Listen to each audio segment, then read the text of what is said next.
So a couple months ago, I finally stopped being a fake anime fan and watched Cowboy Bebop. And in my response to the show, I talked about the characters and the themes and the music, but there was one thing I did not hit on because it deserved its own special video. That's right, we're talking about the food.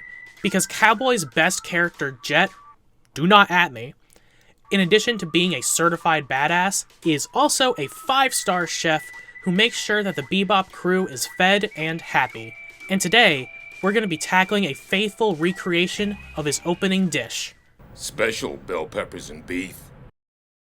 On screen, I've listed everything that you... You know what? No! We're keeping this faithful! Jet was always working with a razor-thin budget, or even no budget. So if we're doing this, we're doing this right. And do you think Jet had the budget to keep going out and getting a bunch of fresh herbs and spices and crap? No.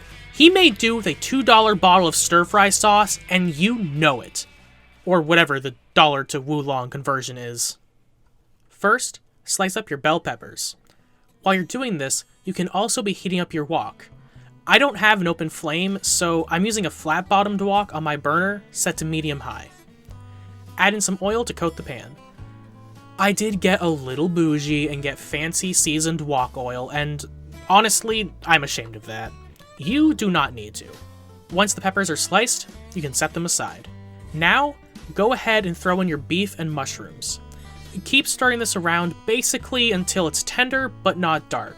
For me, this was about 3 minutes. Going off the anime, we can see that there's really no browning happening on the mushrooms, so be sure not to overcook them. Once that's done, season it with a little bit of salt and throw it on a plate on the side. We'll come back to it later. Now, add a little bit more oil, I went kind of overboard here, and toss in your sliced peppers. Just like the beef and mushroom mixture, you want to keep stirring these about and get them nice and sweaty.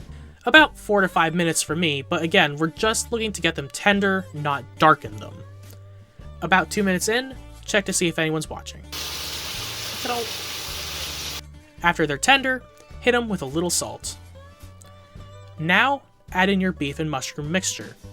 Stir it all up, and then add in about 1/4 cup of stir-fry sauce. Mix it in nice and good, and then cook it just a bit to help it reduce, just like a couple minutes or so. Now, if you want to push your budget here, you can do like me and add another 1/4 cup of the sauce and get it nice and flavorful. But be careful because this stuff was something like $2 to $3 a bottle, so you want to make it last. Once that's done, you're ready to plate it. And there you have Jet Black's Special Bell Peppers and Beef Stir Fry, a true-to-heart recreation of how it would be on the Bebop. And how does it taste?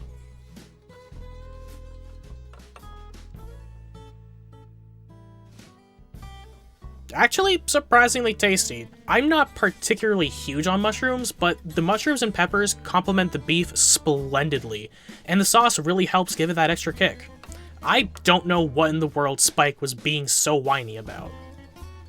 You said bell peppers and beef. There's no beef in here. So you wouldn't really call it bell peppers and beef, now would you? Yes, I would. Well, it's not!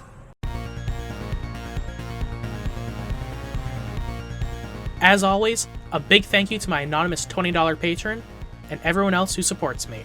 And don't forget to leave a like and hit the comment button while you're down there.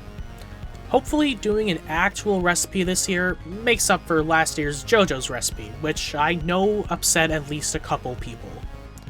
Until next time, I'm TJ Pecor, the Angry Avocado, and I feel like at this point if I gotta sign off, it would just feel weird.